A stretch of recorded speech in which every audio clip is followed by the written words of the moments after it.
Hi readers, so today I'm going to be reading a little golden book, Rudolph the Red-Nosed Reindeer. And so, let's get started. Okay. Christmas Town was also known as the North Pole. It's the wonderful place where Santa Claus lives with Mrs. Claus and all the elves and the flying reindeer that put Santa's sleigh every Christmas Eve. Nowadays, Christmas Town is a happy place. The elves make toys, the reindeers fly.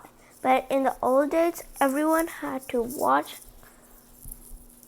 out for the abominable snow monster. He was big and furry and hated anything having to do with Christmas. And he liked to eat reindeer.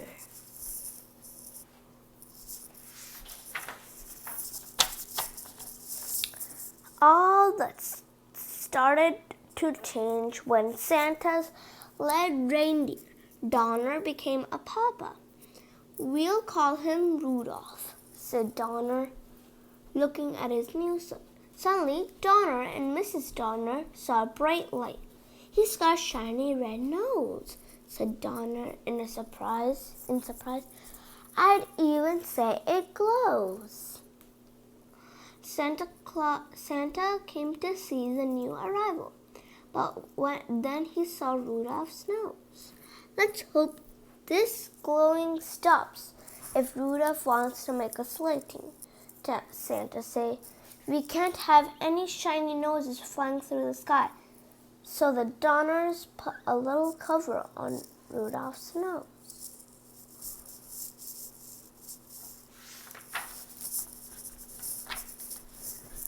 Soon it was time for the new fawns to go to the reindeer games. They would be inspected by Santa, who would choose the best reindeer for his team. At first, Rudolph felt shy, but soon he made a doe named Clarice.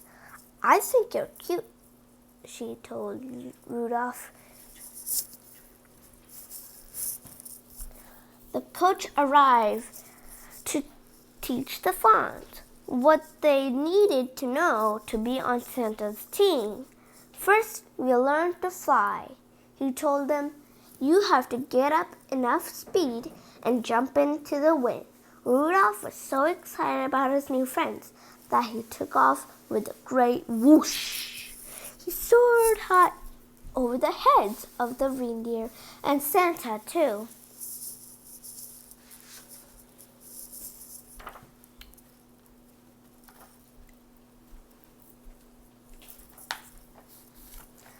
But as all the young reindeer continued to play, the cover popped off Rudolph's nose. It shone forth for all to see. At first, the other deer were frightened, but soon they began to laugh and call poor Rudolph names. "Rudolph the Red-Nosed Reindeer," they jeered, and the coach said, "Go on home. From now on, you can't join in any reindeer games." Only Clarice didn't laugh at Rudolph.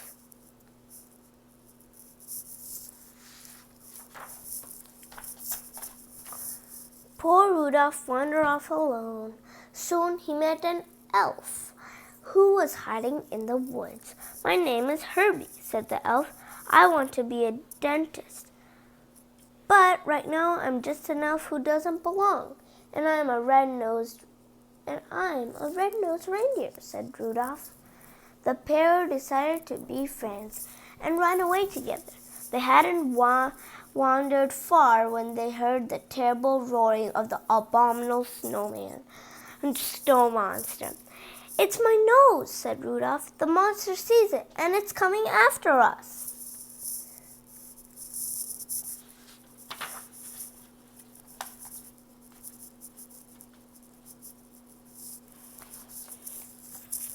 Rudolph and Herbie were saved by Yukon, the greatest prospector in the North. "Jump onto my sled," said Chlorine, "and we'll run like crazy." But no matter how fast they went, the monster stayed close behind. Finally, they were trapped at the water's edge.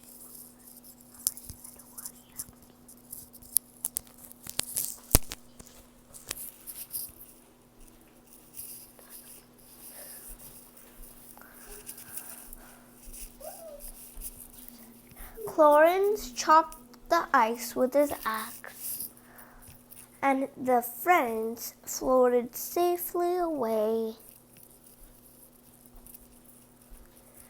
They floated all night and landed on a strange island where they were greeted by a puppet that sprang from a box. "I'm the official sentry of the island of Misfits Toys," said the puppet. "My name is Charlie, and that's why I'm a Misfits toy. No child wants to play with a Charlie in the box."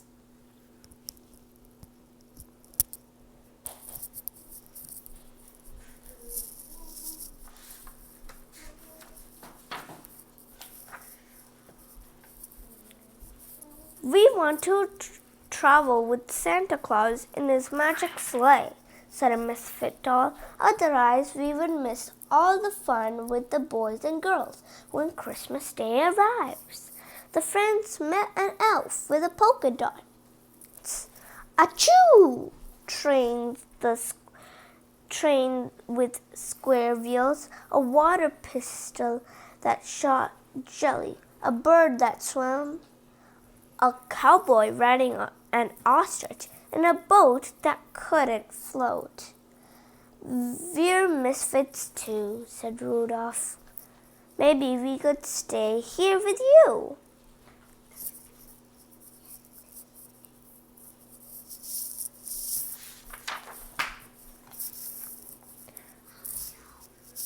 But the king of the island would let them stay for only one night. "This island is for toys only," he said. "A living creature cannot hide here.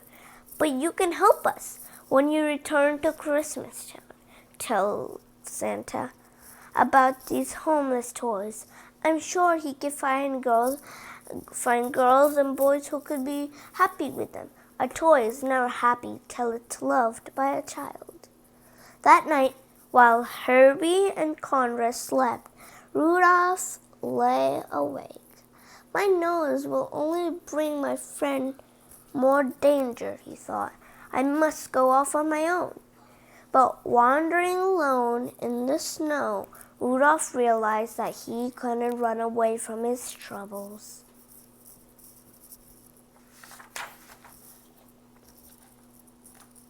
Rudolph returned to the mainland and headed for Christmas Town. But first he had to pass the cave of the abominable snow monster. As he did, Rudolph heard a voice crying, "Help! Help!" Rudolph rushed inside. There were Rudolph's parents and Clarice. They had been searching for Rudolph and had been caught by the monster, who was about to devour Clarice. "Put her down," Rudolph cried, butting the surprised monster with his little antlers. Monster?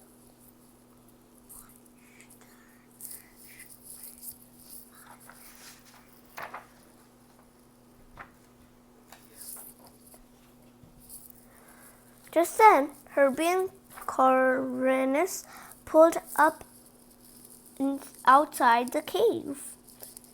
They had followed Rudolph's trail and knew he needed help. "An abominable snow monster will never pass up a pork dinner," said Corinus. "Herbie, you sit outside the cave and oink like a pig. When the monster comes outside, watch out."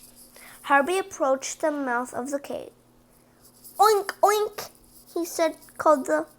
he called. The monster dropped Clarice and rushed outside. At that moment, Chlorine pushed a giant snowball down on top of him. Splat! Working quickly while the monster stunned, Herbie used his dentist tools to remove the monster's teeth.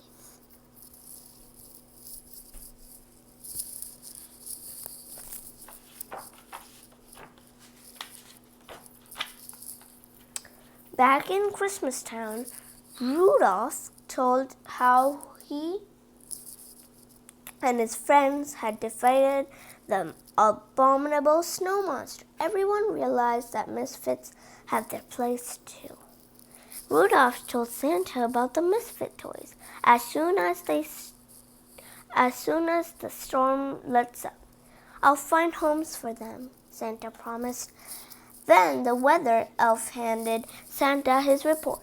Santa gasped. The storm won't subside by tonight.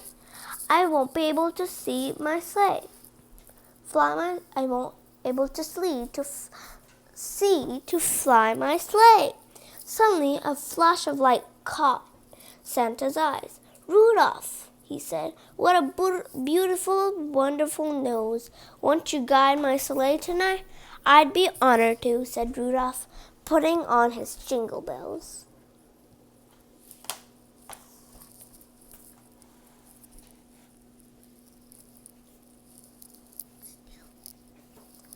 Okay, Rudolph, said Santa. First stop is the island of misfits. Toys up, up, and away. And with Rudolph leading the way, Santa soon found wonderful homes for all those lonely toys. Rudolph the Red-Nosed Reindeer, everyone saying, you'll go down in history. And he did. The end.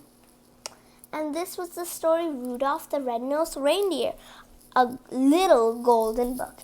I hope you liked this story, and if you did, make sure to subscribe to my YouTube channel and tell your friends to do the same. Make sure to check out my other videos too. They're all awesome. Bye, guys. Bye.